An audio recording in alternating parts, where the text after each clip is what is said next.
பிரியமானவர்களே, கர்த்தர் நல்லவர். இந்த நாள் கர்த்தர் உண்டு பண்ணின நாள். இதுல நாம் மகிழ்ந்து களி கூறுவோம். ஆண்டவராகிய இயேசு கிறிஸ்துவின் நாமத்தினால இந்த நல்ல சத்தியங்களை கேட்கும்படியாக உங்க ஒவ்வொருத்தரையும் இந்த நாள்லையும் கூட நான் வாழ்த்தி ஆசிர்வதிக்கிறேன். ஒவ்வொரு நாளும் யூடியூப்ல அநேகர் என்னோடு கூட இணைந்து வருகிறீர்கள், என்னோடு பேசுகிறீர்கள். கர்த்தர் உங்களை எல்லாத்தையும் கோடா கோடியாய் பெருக பண்ணுவாராக. என்ன விஷயமா நீங்க இந்த யூடியூபை ஆன் பண்ணி இந்த சத்தியங்களை கேட்டு வர்றீங்களோ, நிச்சயமாகவே உங்களுடைய இருதயத்தில் இருக்கிற எல்லா கேள்விகளுக்கும் பதில் கிடைக்கும். உங்களுடைய வியாதிகள்ல இருந்து நீங்க குணமடைவீர்கள். தீராத வியாதிகள் எல்லாம் சுகமாகும் இயேசுவின் நாமத்தினால. என்ன மனக்கவலைகளோடு இந்த செய்திகளை கேட்க ஆரம்பித்திருக்கிறீர்களோ, எல்லா மனக்கவலைகளும் இயேசு கிறிஸ்துவின் நாமத்தினால ஒன்றுமில்லாமல் போகும்.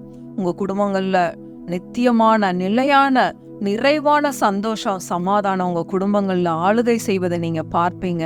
ஒவ்வொரு நாள் இதுல சொல்லப்படுகிற சத்தியங்களை, ஜீவனுள்ள வார்த்தைகளை எடுத்து எழுதி வைத்து ஒவ்வொரு நாளும் இரவும் பகலும் இந்த வார்த்தைகளை நீங்க தியானம் பண்ணிவாங்க. குடும்ப ஜெப நேரங்கள்ல கர்த்தருடைய வார்த்தைகளை பயன்படுத்துங்கள்.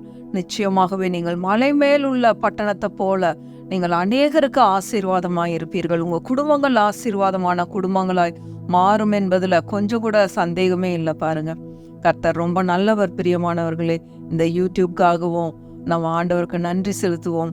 இந்த நாள்லையும் கூட நான் நேற்றைய தினத்துல சொன்னது போல கொலோசியர் புத்தகத்துல அருமையான சத்தியங்கள் அடங்கி இருக்கிறது. இன்றைக்கு முக்கியமான வார்த்தைகளை தியானிக்க போறோம்.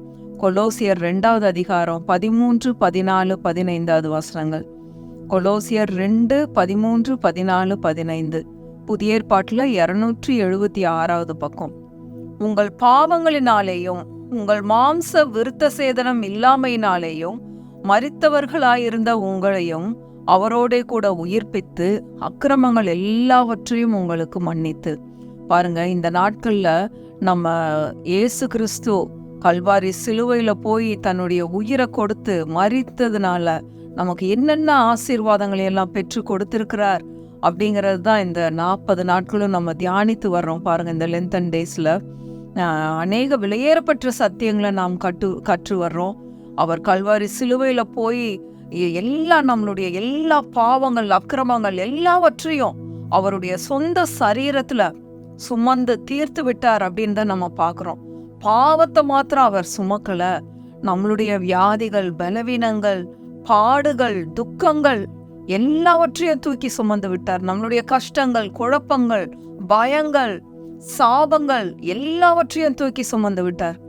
நம்ம எதையுமே தூக்கி சுமக்க வேண்டிய அவசியமே இல்லை. இந்த சத்தியத்தை தான் ஒவ்வொரு நாளும் நம்ம கற்று வர்றோம். புதிதாய் இணைகிறவர்களுக்காக இந்த ஒரு சின்ன இன்ட்ரடக்ஷனை கொடுக்குறோம். பாருங்க, நீங்க என்ன மனக்கவலையோடு இந்த வார்த்தையை கேட்குறீங்களோ, உங்களுடைய எல்லா மனக்கவலைகளும் நீங்க இயேசுவின் நாமத்தினால. எங்க குடும்பத்துல பரம்பரை சாபங்கள் எங்களை தொற்றி கொண்டு வந்துட்டே இருக்கு அப்படின்னு ஒருவேளை இந்த சத்தியத்தை கேட்டுட்டு இருந்தீங்கன்னா, இனிமேலும் எந்த சாபங்களும் உங்கள் மேல ஆளுகை செய்ய முடியாது இயேசுவின் நாமத்தினால. அவருடைய ரத்தம் உங்களுக்காக சிந்தப்பட்டிருக்கிறது. பிரியமானவர்களே, கர்த்தர் ரொம்ப நல்லவர். பாருங்க, எந்த சாபத்துக்கும் பயங்களுக்கும் நீங்க அடிமைகளா இருக்க வேண்டிய அவசியம் இல்லை. வியாதிகளுக்கு, தீராத கட்டிகள் இயேசுவின் நாமத்தினால மறைந்து போவதாக. இயேசுவின் நாமத்தினால பாருங்க, அவர் நம்மளை என்னெல்லாம் பண்ணியிருக்காருன்னு பாருங்க. மரித்தவர்களாயிருந்த உங்களையும் அவரோடே கூட உயிர்ப்பித்து அக்கிரமங்கள் எல்லாவற்றையும் உங்களுக்கு மன்னித்து. 14வது வசனம், நமக்கு எதிரடையாகவும் கட்டளைகளால் நமக்கு விரோதமாகவும் இருந்த கையெழுத்தை குலைத்து அதை நடுவில் இராதபடிக்கு எடுத்து சிலுவையின் மேல் ஆணியடித்து.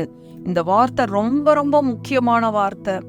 உங்களுக்கு விரோதமாய் டாக்டர்ஸ் என்ன சொல்லியிருக்காங்க, கோர்ட்ல என்ன சொல்லியிருக்காங்க, உங்களுடைய ரிப்போர்ட்டுகளை கையில எடுத்துக்கோங்க. பாருங்க, நமக்கு விரோதமாய் இருந்த கையெழுத்தை குலைத்து. உங்களுக்கு விரோதமாய் என்ன வியாதின்னு எழுதியிருக்காங்களா?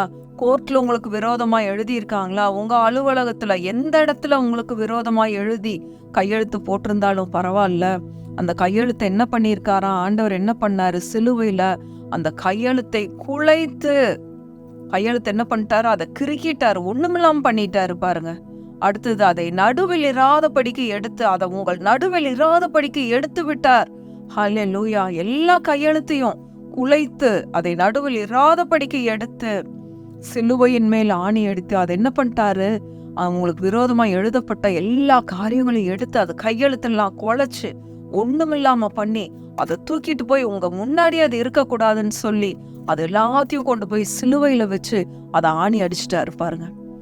சிலுவையில போய் ஆணி அடிச்சா அதை எய்தா யாராவது புடுங்கிட்டு வந்து உங்களை பயங்காட்டுவாங்கன்னு சொல்லி அடுத்த வசனம் பாருங்க, 15வது வசனம். அந்த காரியம், அந்த சிலுவையில் ஆணி எடுத்த காரியங்களை திரும்பவும் புடுங்கிட்டு வந்து உங்களை யாரும் பயங்காட்டக்கூடாதுன்னு சொல்லி 15வது வசனம், துரைத்தனங்களையும் அதிகாரங்களையும் உரிந்து கொண்டு அதன் மூலமாய் வரக்கூடிய துரைத்தனங்கள் அதிகாரங்கள் எல்லாவற்றையும் அதை உரிந்து கொண்டு வெளியரங்கமான கோலமாக்கி அதை ஒன்றுமில்லாதபடி செய்து அதை நிர்வாணமாக்கி அதை ஓப்பன் ஆக்கிட்டார், அதை ஒன்றும் இல்லாதபடி செய்துட்டாரு. அவைகளின் மேல் சிலுவையிலே வெற்றி சிறந்தார். அதெல்லாம் ஒண்ணும் இல்லாம கிழிச்சு உங்களுக்கு முன்னாடி இல்லாதபடி தூர தூக்கி போட்டுட்டு சிலுவையில ஆணி அடிச்சு அதை ஒண்ணுமில்லாதபடி பண்ணிட்டு அவைகளின் மேல் சிலுவையிலே வெற்றி சிறந்தார். ஹல்லேலூயா.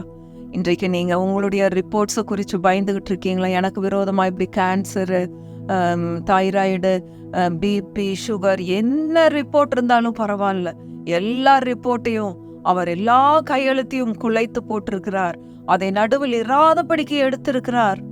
நடுவில் இராதபடிக்கு எடுத்து அதை என்ன பண்ணிட்டாரு, சிலுவையின் மேல் ஆணி அடித்து அதன் மூலமாய் வரக்கூடிய துரைத்தனங்கள் அதிகாரங்கள் எல்லாத்தையும் உரிந்து கொண்டு வெளியரங்கமான கோலமாக்கி சிலுவையின் மேல் வெற்றி சிறந்தார். வெற்றி சிறந்த இரட்சகராக அவர் உங்களோடு கூட இருக்கிறார். உங்களை அவரோடு கூட அவரோட சீட்லேயே அவரோடு கூட உன்னதங்கள்ல உட்கார வைத்திருக்கிறார். சுகமாக்கப்பட்டவர்களாக, வியாதியிலிருந்து விடுதலையாக்கப்பட்டவர்களாக, தரித்திரம், பற்றாக்குறை இவற்றிலிருந்து உங்களை தரித்திரத்திலிருந்து மீட்டு ஐஸ்வர்யவான்களாக மாற்றி அவரோடு கூட உன்னதங்கள்ல உட்கார வைத்திருக்கிறார். சிலுவையில வெற்றி சிறந்திருக்கிறார். எவ்வளவு பெரிய உன்னதமான அனுபவம் பாருங்க பிரியமானவர்களே. அவர் கல்வாரி சிலுவைக்கு போனது நிமித்தமாக நீங்க எதையுமே சுமக்க கூடாது, நீங்க எந்த பாடுகளையும் அனுபவிக்க கூடாதுங்கிறதுக்காக அவர் எல்லா பாடுகளையும் 2000 வருஷங்களுக்கு முன்னாடியே அடைந்து தீர்த்து விட்டார். எல்லா நியாயப்பிரமாணத்தின் சாபங்களையும் சிலுவையிலேயே முறிச்சிட்டாரு. அதை ஒன்றுமில்லாதபடி ஆக்கி விட்டார். உங்களுக்கு நல்ல வாழ்க்கையை கொடுத்திருக்கிறார். ஒரு சுகமான, செழிப்பான, சந்தோஷமான வாழ்க்கையை அவர் உங்களுக்கு கொடுத்திருக்கிறார். எவ்வளோ ஒரு நல்ல ஆண்டவர் பாருங்க பிரியமானவர்களே. அதனால இன்றைக்கு எந்த ஒரு குழப்பம், பயம் இல்லாதபடி நிம்மதியா இருங்க. எல்லா பாரங்களையும், ஒருவேளை டாக்டர்ஸ் ரிப்போர்ட் உங்களை குறித்து எழுதப்பட்டிருந்ததுன்னா அதை கொண்டு போய் கர்த்தரிடத்துல வச்சிருங்க. வச்சு அதுல எடுத்து இந்த வசனங்களை எழுதுங்க. ஆண்டவரே, நான் உங்களை நம்புறேன், உங்க வார்த்தைகளை நம்புறேன். இது எல்லாத்தையும் நீங்க ஒண்ணுமில்லாதபடி குலைத்து போட்டிருக்கிறீர், கையெழுத்து எல்லாம் அதை கிறுக்கி போட்டிருக்கிறீர், சிலுவையின் மேல ஆணி அடித்திருக்கிறீர், இந்த வியாதியிலிருந்து எனக்கு விடுதலையை கொடுத்திருக்கிறீர், எனக்கு விரோதமாய் எழுதப்பட்ட இந்த காரியத்துல நீர் எனக்கு வெற்றியை கொடுத்திருக்கிறீர், உமக்கு நன்றி, ஸ்தோத்திரம் அப்படின்னு சொல்லி ஆண்டவரை துதிச்சுட்டு அமைதியா இருங்க. அதை குறித்த கவலை துக்கங்களை எடுத்துக்காதுங்க. நீங்க ஒன்றுக்கும் கவலைப்படாமல் எல்லாவற்றையும் குறித்து உங்களுடைய விண்ணப்பங்களை ஸ்தோத்திரத்தோடு கூடிய ஜெபத்தினாலும் வேண்டுதலினாலும் தேவனுக்கு தெரியப்படுத்துங்கள். அப்பொழுது எல்லா புத்திக்கும் மேலான தேவ சமாதானம் உங்கள் இருதயங்களையும் சிந்தைகளையும் கிறிஸ்து இயேசுவுக்குள்ளாக காத்துக்கொள்ளும். அவர் கல்வாரி சிலுவையில செய்து வைத்த புண்ணியம் இதுதான். அதனாலதான் கர்த்தர் நல்லவர். இந்த குட் ஃப்ரைடேயை நம்ம சந்தோஷமா கொண்டாடணும். ஐயோ என்னுடைய பாவம், ஐயோ என்னுடைய பாவம், என்னுடைய அக்கிரமம்னு சொல்லி போய் குட் ஃப்ரைடே அன்னைக்கு அழுதுட்டு கஞ்சி குடிச்சிட்டு மோர் குடிச்சிட்டு நம்ம இருக்கிறோம் பாருங்க. இந்த மாதிரி பாரம்பரியங்களை எல்லாம் விட்டு நம்ம வெளியே வரணும்.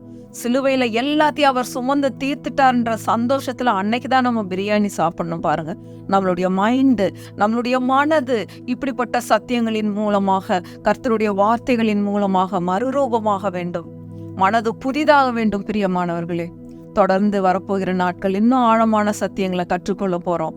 ஆவியானவர் கற்றுக் கொடுக்க போகிறார். நானும் உங்களோடு கூட சேர்ந்து கற்று வருகிறேன். கர்த்தர் நல்லவர், அவரை துதியுங்கள், அவர் கிருபை என்றும் உள்ளது. ஆமென், ஆமென், ஆமென்.